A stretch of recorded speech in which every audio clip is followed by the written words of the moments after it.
والصابرين في البأساء والضراء وحين البأس أولئك الذين صدقوا وأولئك هم المتقون صدق الله العظيم. In the name of Allah, the most gracious and most merciful. It is not righteousness that you turn your faces towards the east and the west, but righteous is the one who believes in Allah and the last day, and the angels, and the book, and the prophets, and gives away wealth out of love for him to the near of kin, and the orphans, and the needy, and the wayfarer, and to those who ask, and to set slaves free, and keeps up prayer and pays the poor rate, and the performers of their promise when they make a promise, and the patient in distress and affliction, and in the time of conflict. These are they who are truthful, and these are they who keep up their duty. Allah speak the truth.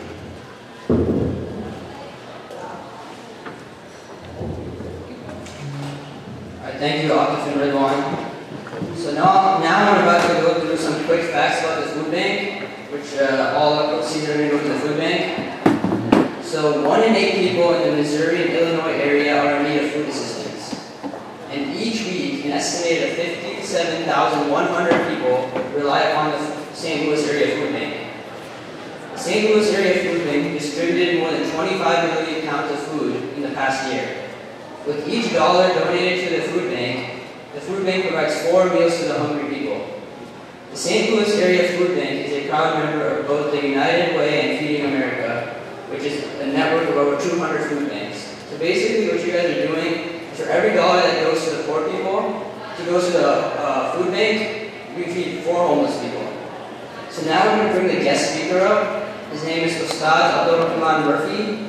He's a graduate of the University of Illinois in Chicago, and he has a degree in teaching of English and religious studies. So I'm going to welcome him to the stage right now.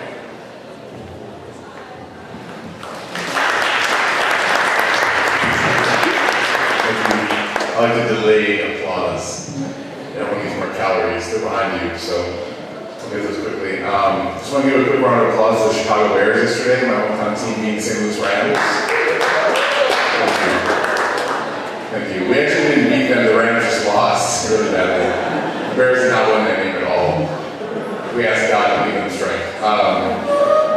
So I don't really want to keep everyone too long because I'm an educator. I got a degree in education. I'm an English teacher by profession.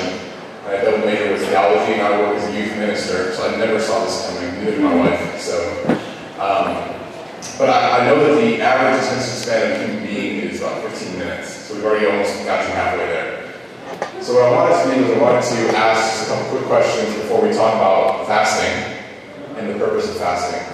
And why we fast, besides making our breath stink all day long. What's the purpose? So quickly, who fasted today? Wow, okay, this is awesome. How many of you are not of the Muslim faith?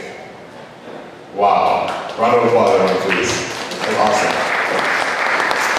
Usually, when I speak at fast-a-thons, there's like one person in the front. He's like, I did. He's like sweating, he's super hungry. No one else cares. Everyone's like, free food. We just read free food on the fly. That's all we came for. College students, feel bad for you. So, I'm really, really happy. I want to say congratulations. And I think afterwards we might have some time for some testimonials. And that's usually the funnest part is when people come up here, people who normally don't fast, and will come up here and tell everyone their story of what it was like and how many people didn't talk to them during the day because it was just so difficult to smell. But the purpose of fasting in the Islamic faith has many, there's twofold, there's threefold, there's a lot of reasons why. And oftentimes there's a lot of wisdom. Does anyone know why Muslims fast? Yes? Well, is it supposed to help people bring them closer to their level cutter? Bring them closer to? Level cutter? Bring them to the night of power, that's one reason. So during the month of Ramadan, there's a night that is, to worship on that night is like super, super reward worthy. You get a lot of reward doing so. And so fasting kind of clears your kind of senses to get to that night. What else? Any other reasons? Muslim, non-Muslim? Yes? This is okay, so what's your name?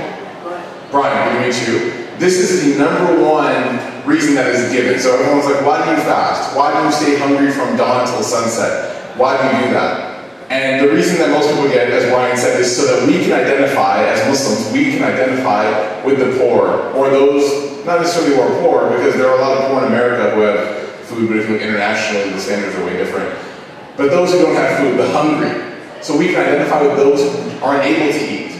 Now, this is a great answer, and this is one of the wisdoms why, but if we look back to the original source, right, the Quranic scripture, well, why did God give fasting as a prescription? We find that this is one of the reasons, but there's actually a greater reason. And in our global kind of postmodern context of this chaotic moral society that we live in, you find that this reason is very interesting. So in the Quran, God says something, right? Muslims believe that the Quran is the extension of the Torah and the Bible into the last message, right? So we believe that those were also messages from God to mankind, and the Quran's the last message. God says, Ya ayyuhal ladina amanu. It says, oh, you who believe. And this isn't just restricted to necessarily Muslims, but it's restricted to, or it's open to, I should say, those who believe that God is one and that Muhammad is the final prophet, right? So you don't have to identify yourself as a Muslim. I've met a lot of people who are like, I'm not Muslim, but I believe that Muhammad's a prophet.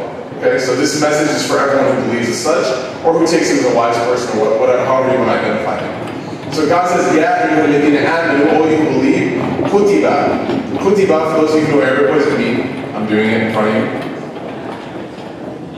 To write, very good. Everyone's like, I don't know what that is, because we're all used to this now, right? No one writes anymore, okay. Or I should say, like the thumbs.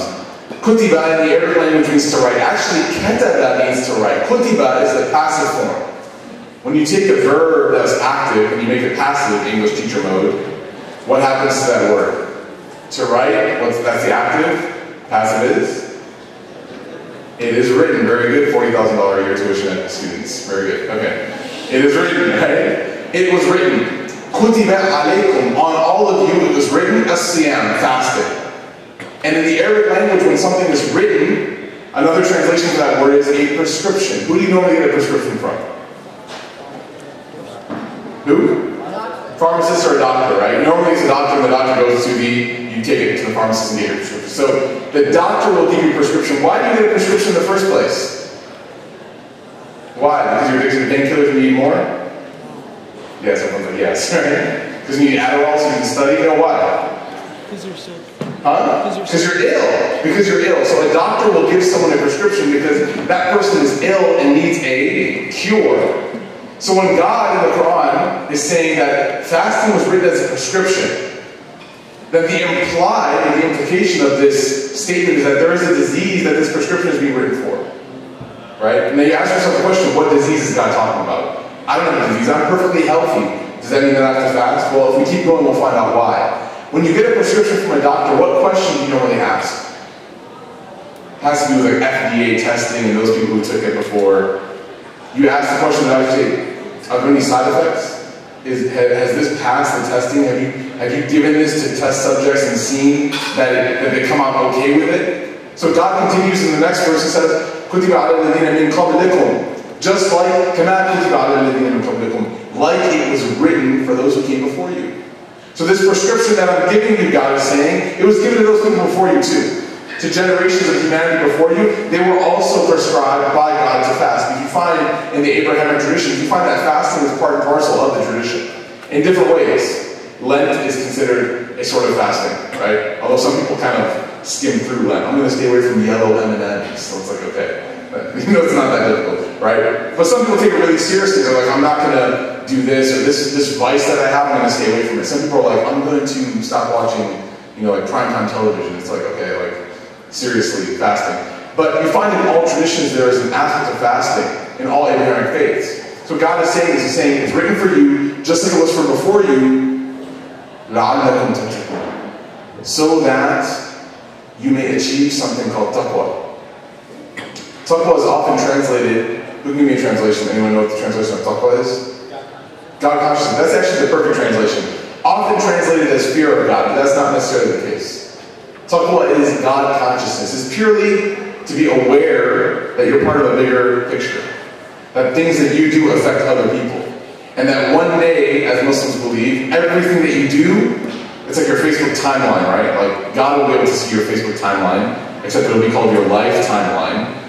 And He'll be able to see all the actions that you did, where you checked into, who you broke up with, right? You'll be able to see everything. And based on your actions and your faith and sincerity in this life, God will give you a reward, or you will have to make up for those mistakes, right? So that's kind of the gist of fasting. Now, where does this apply to us rationally or practically in 21st century America and St. Louis and the Midwest? How does this apply to us? I have a story that's going to communicate that. That's the end of my talk. I used to work at the Apple store. How many of you got the iPhone 5 on Friday? Okay. Congratulations, you are anti-consumers. Fight the man. Okay. So, I used to work at the Apple store, and I was pretty good. I was a good salesman. I was solid. There was one who was better than me, though. Just one. His name was Croy, and he was awesome. In fact, he trained me. And I was hoping that I'd be able to do like the whole Anakin Luke Skywalker thing and take over and beat him and say, but it didn't happen, right? He was just awesome. He was just great. He was a great salesman. People would walk in just wanting to see the new Apple product, and they would walk out with 5. Like, he was just so good at it, right? Particularly because he would target like elder people, but anyways, with credit cards, but whatever. He was good at it. So this guy, we used to work the morning shift together a lot. We used to come in, we had afternoon classes at our university. So we used to work the morning shift. And one morning I came in, and I saw that Croy was on the schedule. So I was on the wall and I see the schedule, because you always want to see who you're working with, right? You all know what I mean when you work part-time. If you're walking, like, who am I working with today? And I saw that Croy was on the schedule, but I looked around, and there was only one other person there. And there's usually 3 people, meaning that there's one missing. So Croy wasn't there. So I was like, that's weird. So I go and knock on the manager's office, and I'm like, Anthony, where's Croy? Like, he's supposed to be on the schedule. He's on the floor. Where's he at? He goes, you didn't hear? I said, no. He goes, come in, close the door. So I go and I close the door, and he goes, he got fired. So that's weird. Why would you fire your best performing employee? Like, that doesn't make any sense. If you're a manager of a store, you want to keep that person, right? I was like, were there budget cuts? Was there something happened? He said, no. We found out that he was stealing everything. Like, we were missing things in inventory, like 20 iPhones, 10 MacBook Airs, all these things, and he was just stealing them. I said, what? He goes, yeah. His friends would come in, they would act like they were buying one computer, they would swipe their credit card for it. Please, no one write this down. If you work retail, everyone's like, next. They would swipe their credit card, right? Then he would give them that laptop plus 10 more.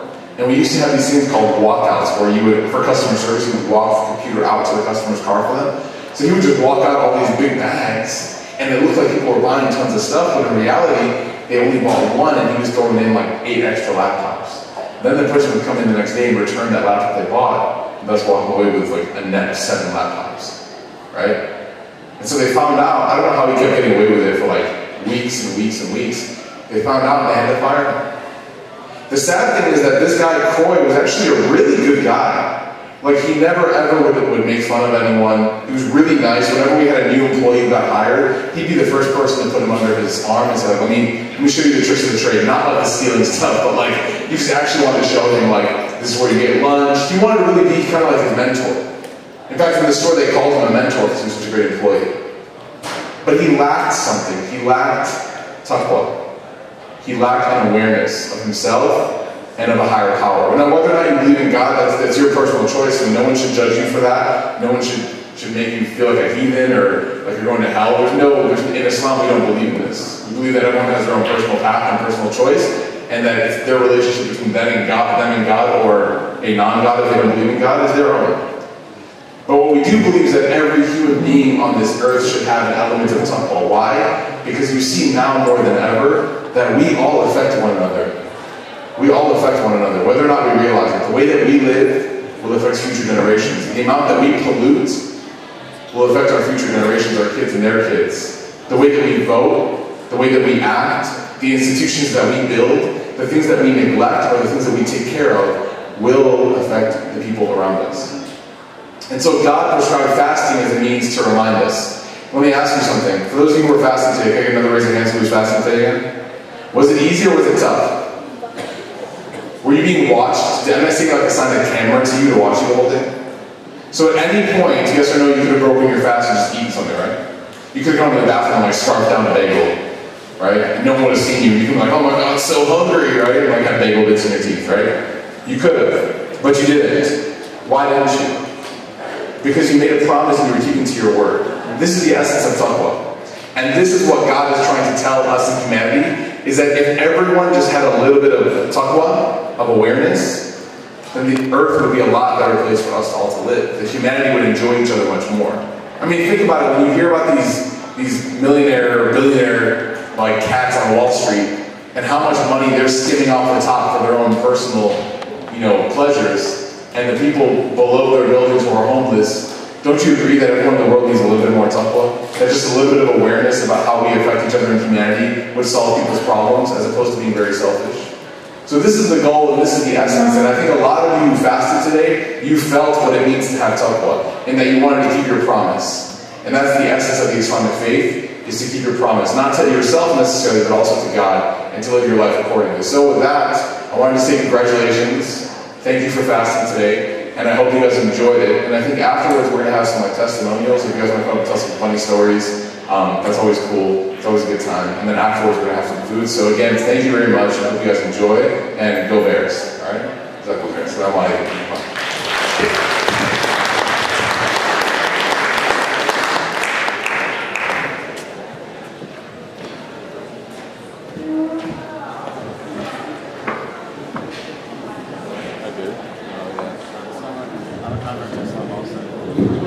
Alright, thank you for that amazing speech, Rehman Murphy. So there's about like 10 minutes left till sunset.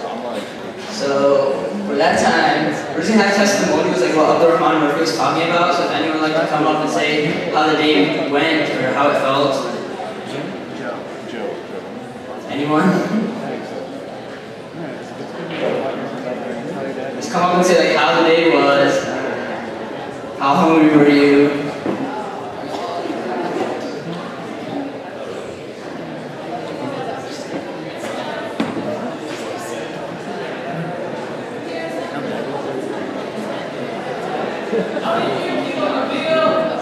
Well, I didn't feel that bad because I had class for a lot of the day, so it went by pretty quick. And I ate a huge dinner last night, so that was great. So, let's get someone else up.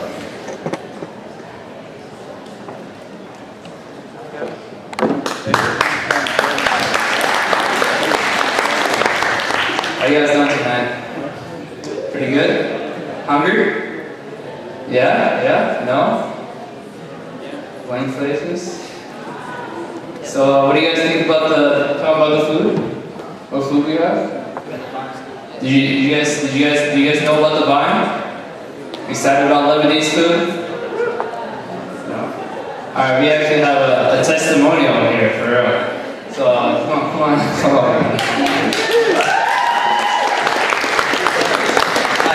Hi guys, I'm Andrew. I'm here because they all made me, but I have a lot more respect for all you guys who do this during Ramadan now, because I got back around like 2 in the afternoon. I just lay down in my dorm and like my stomach is so hungry, I'm so thirsty, so I don't know, it's just really amazing that you guys do this for months, so cool. So are there any more volunteers? Jamal, come on up, man. Alright. But yeah, there's 7 more minutes just in case you guys are wondering. Mouth watering. Hello everybody, my name is Jamal. A little testimony. I actually woke up way before sunrise. Well, not way before, but like 6 o'clock, and I ate a little bit. And throughout the day, I'm back to sleep. But then throughout the day, I was very hungry. Yes, around 2 o'clock, I fell asleep for like 4 hours. Well, about 3 hours. And then, yeah, that kind of took away a lot of the time. But other than that, because I tried to study, that was what made me fall asleep, unfortunately. But yeah, I appreciate how Ramadan works now, because I probably couldn't do Ramadan during school, because if I tried to study, I would just fall asleep. Alright. So we're going to pass out dates right now, and that's how Muslims usually break their fast. So everyone just take a date. They'll be walking around with it, and then after that you could, once it's time, you could bite in. That dating was for on. Alright. Any more volunteers? Come on up, man.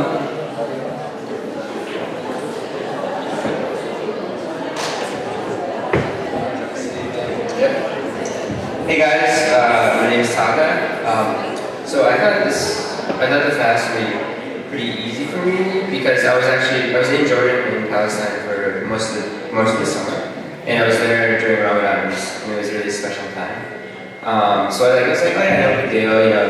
I just out of respect for everyone I was with and respect for the religion of Muslims, but I guess I fasted probably like I would say half of Ramadan. So I was like, oh yeah, just like one more day of fasting, and it certainly wasn't. Mostly because, I mean, first of all, like the fact that during Ramadan it's like obviously like a lot of people or the majority of the people around you are fasting, but also just because the environment is totally different. You know, I would run down to the falafel, like my favorite falafel stand at like 4 in the morning with my friends, like, and I would go there and like kids, like little like 5-year-old kids with their families, like hanging out. So it was just like a completely different atmosphere. And because of that, it's kind of becomes less of a burden, I guess. And you kind of appreciate the purpose of Ramadan, I guess. So that was really special. I'm really glad that I went. That I was in the Middle East during Ramadan. But I guess it's not directly related to a testimony, but just wanted to throw that out there. Thanks, guys.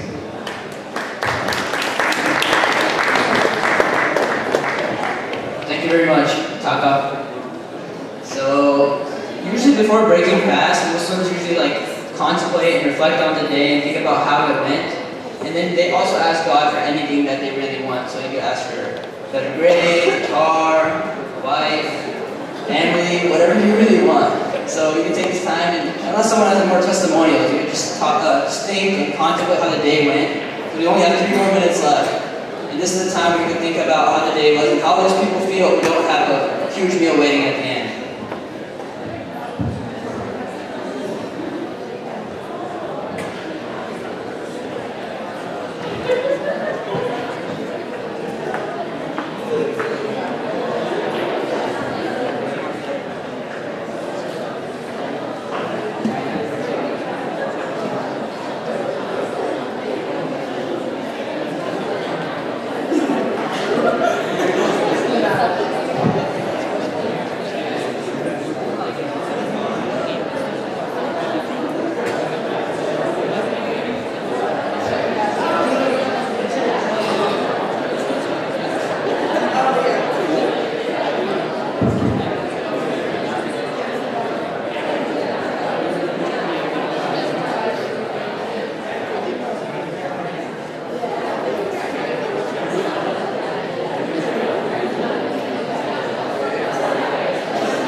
Alright, there's 1 more minute left.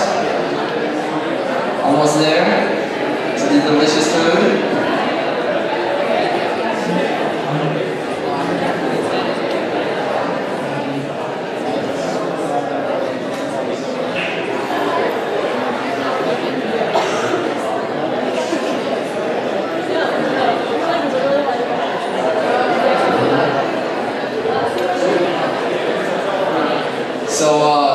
At the time that we break our fast, generally is a signification of that it's time to pray, because it's when it's a prayer called Maghrib time, or Maghrib prayer. It's the prayer at the evening around this time, and that is the time So what I want you to do, was asked of me to do is to call the adhan, which is to call the prayer. We're also, I believe, going to have prayer outside for any Muslims that are here. So right when I start the adhan, is generally, I mean, we can give you the translation afterward, but right when I call the adhan, that will be the time that you can break your fast with dates, which they say is time now. So feel free to go ahead and break your fast with the dates, and I'll call that done right now. So thank you very much.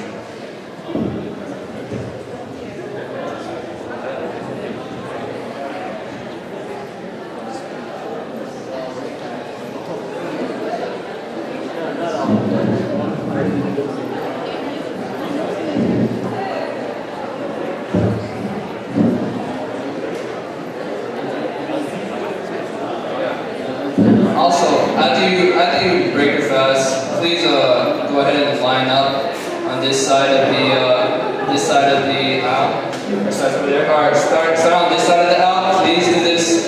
Please do not get up like crazily. But go ahead and line up accordingly. Single file line. And then also the Muslims were praying in Duct 233 is upstairs. Restrooms are right on this side to your left, and also upstairs in the back if you need to make a look. Oh yeah. Before you go on.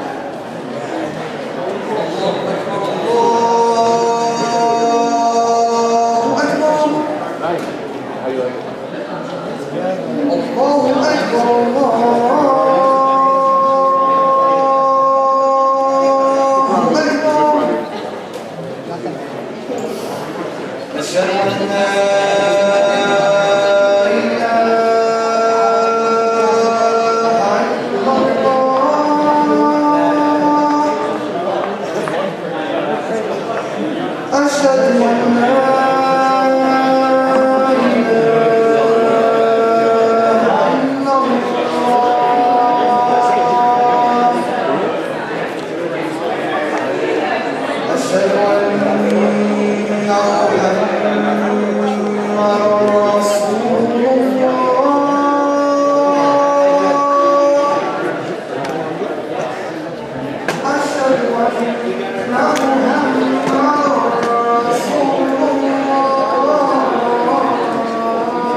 La